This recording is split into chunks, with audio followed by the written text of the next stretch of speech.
Aquarius, hello there, my beautiful friends. We're going to do your general tarot reading for early December 2025. Thank you so much for joining me today. You know I appreciate each and every single one of you. So let's get right down to business as always and start you off with an oracle card here, just so we can dip our toes in the energy and see what's happening for the lovely Aquarius collective. Hope you're all doing fabulous and fantastic, my friends. Let's get it going here.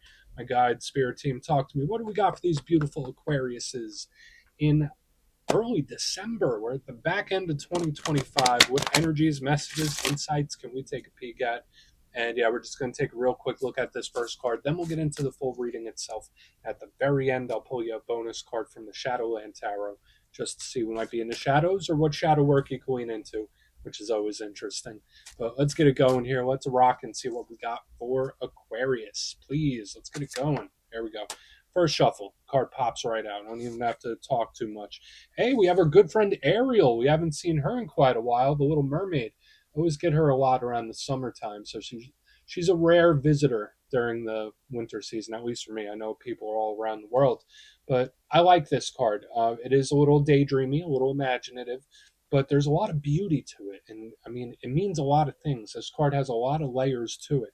Now, before we fully dive in, if you're new here, I'll be speaking about the December subscriber surprise towards the end, so you might want to check that out. And also, if you could kindly illuminate that like button by tapping it right on its third eye, I'd greatly appreciate it. But enough of the promo, back into the reading. Let's talk more in depth about this card. So I'm sure most of you, if not all, have seen or read or know about the Little Mermaid, and this card just like screams Little Mermaid to me for some reason, for obvious reasons, right? And we see her, she's under a beautiful seascape. Her head is actually in the clouds too, so not that she's just surrounded by beauty, but there's more she wants to do. So to me, when I see this card, it's someone that has goals, aspirations, things they want to accomplish in the future. So this is great for that kind of line of thinking. So if you're a future focused right now, that's great when she's here. But even though she's comfortable where she is, there's someplace she'd rather be, just like she says in the song, right? Now, the downside to this card in specific, not the Little Mermaid herself, is that with the head in the clouds, it can have that overthinking effect. And I've been seeing this for a lot of signs in particular this week. Just watch the rumination, watch the overthinking. That could be very prevalent for a lot of signs when this card shows up, especially in the front end. But it's good for creativity. It's really good for future planning and comfort, believe it or not. So we're just going to let her chill. Looks like she's singing a song or having a moment. Let's get into tarot. And yeah, I always say that first card, it doesn't make or break the reading. It's just a little footnote. So let's get you 3 tarot cards in the upright. Then we'll get into that intuitive juiciness. Shuffle it up one time here for Aquarius, please. And while we get this shuffled up and ready to go, let's talk about last week's reading. It was circled around communication. The reading was titled An Explosive Talk. Now, for some of you, if that energy did come through, it could have shown in a couple of different major ways, whether it was a conversation or a talk you weren't expecting to have, and it just boom, popped in real quick. For some of you, it could have been something that intensified rather quickly. And that energy could bleed over for a couple of weeks. So keep that in mind. There was some importance around communication. But we're going to see what shows up this week. As you know, energy is very fluid, never set in stone. So only take this how it hits for you, because we could be seeing your vibe or somebody else, right? Let's get it going. 3 cards for my Aquarius friends in early December. What do we got? Okay. We got the 5 of Cups in position number 1. What's going on? Who's in the feels? Who is in the feelers? It's all right. We'll talk about this. And it's just 1 card, right? We don't need to hit the panic button just yet. Let's get a couple more. What do we got? Oh, nope. Here we go. Okay. So, 10 of Swords in the center. Let's get one more. Let's get one more here. It's got me raising a little eyebrow here, Aquarius. Again, it doesn't have to be your energy. You know that. Okay. So, 4 Cups. And there is also a bonus that we want to watch out for. So I already feel that there's a lot of layers to this, and it's really different than what I've been feeling from you for a few weeks. So for a portion of you, this could just be someone else's energy totally. But let's go through. I'll give you some of the classical meanings and archetypes. Then we'll get into that juicy intuitive stuff. But at first glance, especially in the main part, and I always like to look at the elements because it informs us about a lot of things. There's a lot of water here, right? We got the Four of Cups, the Five of Cups, the realm of emotions, feelings. So, like I said, someone in the feelers there. Um, it could represent creativity, nurturing, loving, caring, partnerships. Those are all big things with water energy, which is usually really nice. Uh, but at the same time, it could be a little wishy-washy, right? It could be very much up and down. And with the way we're starting here in the front, it's like distracting me. It's like I can't stop looking at it. I can't look away. We do have air in the center, which is your power element, Aquarius. Even though you're the water bearer, you are actually an air sign. So even though it's a difficult card per se, the element actually works with you. So it's like, all right, well, you could deal with it. But there's just something about it. It's like I can't look away. And then we have like this fire energy here on the back end, which again works with you. So like we have half energy that works with you, half that doesn't. We have down energy, we got up energy. It's like we're getting shown a whole spectrum of different things, which tells me a lot of this might not even be yours. So let's go through and do and build this out piece by piece. Position number one, we are starting with the Five of Cups. And a lot of readers do call that card the River of Tears. And we see this individual all dressed in black. He's goth and emo, and he's crying a river. There's three cups that are spilled, three cups that are still standing. Now, that's very important for the symbolism. I always say when it comes to challenge cards, they're on a spectrum, right? Like they don't always have to be worst case scenario, sky is falling, it's all over. Sometimes these difficult cards could just be minor things. So this could be someone that's a little glum, a little gloomy, a little bored. That's what I think of with the Five of Cups. It could definitely be boredom. It's like I'm watching paint dry. For another portion of you, yeah, depression, anxiety, like the usual suspects, right? But in its roughest sense, it's literal tears. Someone literally crying, someone that's very upset about something. So, of course, when we see the Five of Cups, we do think of a problem or a situation or a potential warning, especially with what we have coming up next. And remember, I just want to state this before I even get into the next card. You have a lot of power, more so than you most likely know, Aquarius. And it's all about your awareness with these situations, how you view it, the lens at which you view things through. So you can always shift your awareness. Just because we're getting some difficult cards doesn't mean it's locked in 100% to show up in your experience. Because you can look at these energies and say, hell no, Kyle, that's not my story. And you're always right. That's besides the point. That's a story for another channel.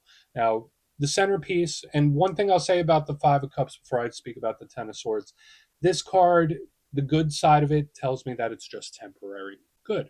Now, the Ten of Swords is one of the more difficult cards in the whole entire deck. And keep that little speech I just gave in mind as we talk about this. This too is on a spectrum, similar to the Five of Cups, where, you know what, it could be pain, anxiety, depression, stuff like that. It could be minor, but it could also be very major. This could represent endings, especially rough and tough endings.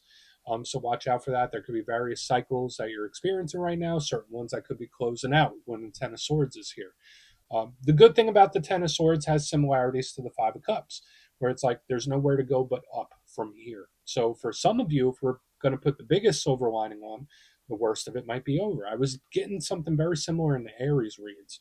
So we'll want to look at this much further. But yeah, the Five of Cups, Ten of Swords, that's always something that we want to pay close attention to.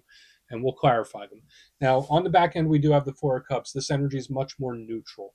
And we see this individual, she's under the tree. It's like she's having a nap, having a little snooze. I always say, she's not really doing much, not making much action, but she is up in her head, right? That's a huge thing with the Four of Cups. And next to all these cards, just really try to watch your mindset, your mind state, how you view things, what you dwell on, what you feed yourself. Because when I see this and these cards, it's like, all right, just try your best not to focus on the negative. But then I also have that feeling where it's like, I can't not focus on it. It's so odd. The good thing about the Four of Cups, aside from the imagination, the overthinking, and all that stuff, is the universe is handing her a cup still. So there's still potential. There's still energy coming in. There's still freshness here. There's a really strong energy here about someone's state of mind, like where they are right now in the head. Now, moving to the very back end, we have a very quick bonus card. We have the Knight of Wands. So this could represent a fire sign that you're connected to, Aries, Leo, Sagittarius. Um, If we're not talking about a specific person, knights represent action and communication. This fits the bill with what we saw last week, the explosive talk type of vibe. But the thing with the Knight of Wands, he could sometimes be very spontaneous, very sporadic. So I don't want someone to spiral. So I want to dive deeper on all this, Aquarius. Let's do it. Let's jump in and clarify. Okay, let's get a good shuffle here. What do we got for our friends, please? And yes, this is where I go intuitive with the message, which means I just tell you how it feels to me. So feel free to do further research or rely on your base knowledge of tarot, because as you know, every single reading is about the reader's interpretation, and I'm just giving you mine. Let's go in on that Five of Cups. And yeah, if you're a reader yourself, please feel free to play along. That's why the box is here. If you're feeling any messages you want to give to Aquarius, you could drop it in the comments. I don't mind at all. Okay, get that Five of Cups going here. What's the issue? Okay. I just don't want to. That's odd. Okay, this energy doesn't feel very social. If you're in hermit mode, like there's this energy of solitude and isolation I'm starting to pick up. Now, I'm not going to give you advice and tell you what to do about that. Um, you know, sometimes you just don't want to talk to people. Sometimes you just don't want to do things. That's totally fine. If you need some time to be in your little cave, your hermit cave, that's totally cool. But when I see the Five of Cups with the Three of Cups, watch out for feeling other people's energy too, because it's not just you. For a lot of Aquariuses, you could be hypersensitive to the energy of those you surround yourself with. Hypersensitive, more so than normal. So if you got the gift, it's going to be like in overdrive when I see the Five of Cups, Three of Cups in reverse. Because usually this card is happy, jolly, having a good time. They're raising a toast, wins, victories, all that stuff. It could also represent social or socializing. So yeah, when I see it in reverse underneath the Five of Cups, it's like I don't want to talk to anyone. Or there could just be something where it's like I should do this, but I don't really have the energy to do it, or I don't really want to. So someone could be really having a hard time finding motivation, if that makes sense. We're gonna keep going. So yeah, we do have the problematic energy here, but it's okay. It's okay because everyone goes through these ebbs and flows. Like this isn't anything to feel bad about. So let's go in on the Ten of Swords. I will just say this: the energy doesn't feel very social. So maybe now is a good time, especially this week or maybe the next couple of weeks, to just have a little you time, right?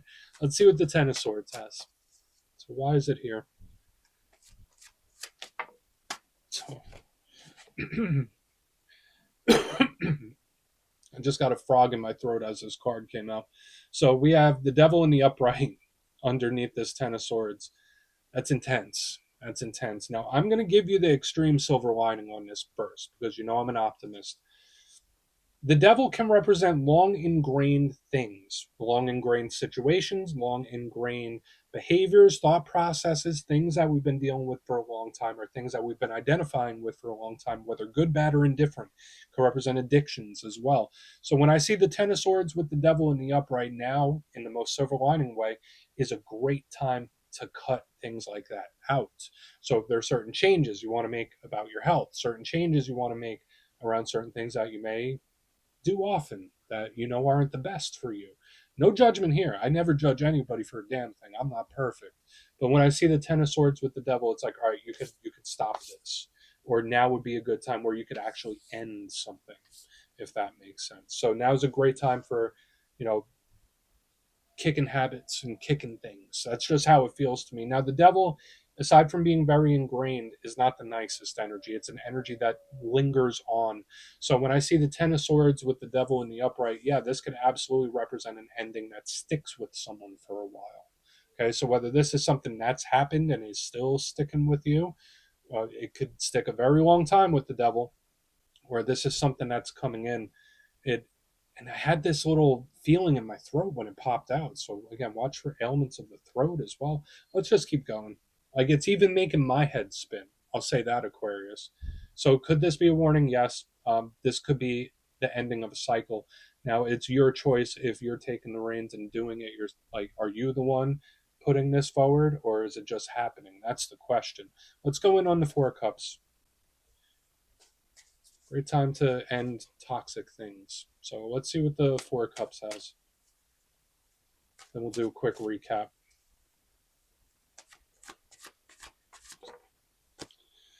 I mean, It's readings like this, and I'm just going to level with you and be honest, Aquarius, especially those of you that watch me on a regular basis and you've been watching for a while. Readings like this are what make the job difficult to me.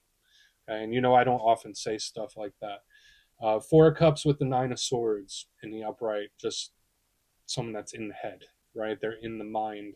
So it's like, all right, well, if you're here and here and here at the same time, that's a lot to deal with.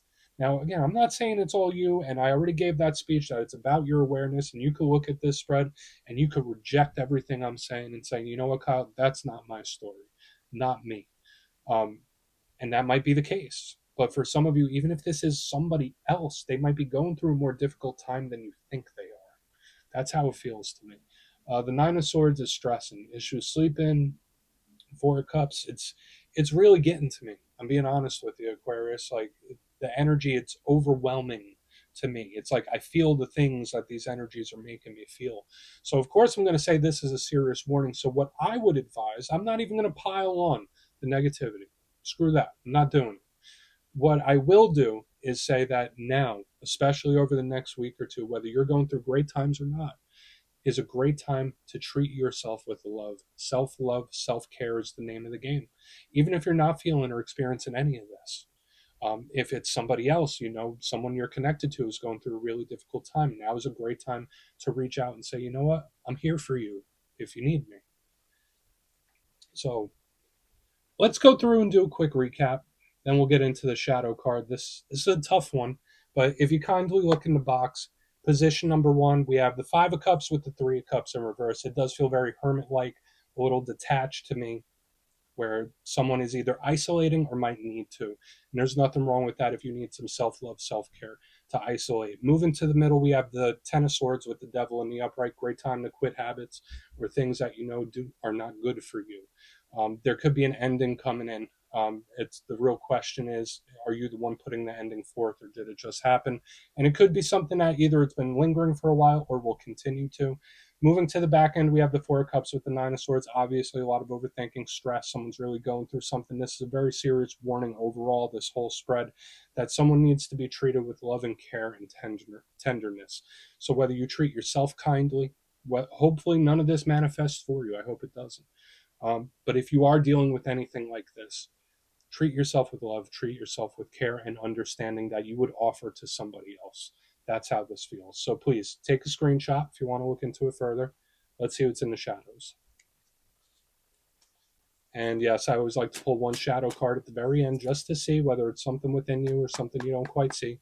Shadow cards don't always have to be a challenge. They could be a good thing. So let's get to one. And if you made it to this point in the reading, please feel free to check out channel memberships. I'll put a link for it in the comments below. It's a beautiful way to support the channel, and I have much love for all my channel members. Not just my channel members, I have love for all of you. Don't forget that. Let's get this card out. Thank you. King of Swords. So we're back in the mind here. Even with the King of Swords, that is one of your power cards, so that's good. That tells me a lot of the difficulties we've been seeing within the spread itself they can be overcome. Okay, especially with this King of Swords. It's a strong card. It's a powerful card. It's a determined card. It's intelligent. It's all about planning and strategy, and it is one of your power cards, so I think it's great. But what he does really tie into strongest is the mindset and the lens at which you view things through. So in this time, if you are going through difficulties, even if you're not, just know there could be certain things, certain situations, you might be viewing them in a skewed way, if that makes sense. So any decisions, choices, or anything like that, when this guy shows up in the shadows, it might be a good idea to just take a minute before you act when this card is in the mix. And I can also say with the King of Swords, he could sometimes be very harsh, cold, and detached. With the energy we were seeing within the reading itself, Aquarius, I'm here for you. I'm sending a lot of love. We're just going to leave the reading at that this week, my friends.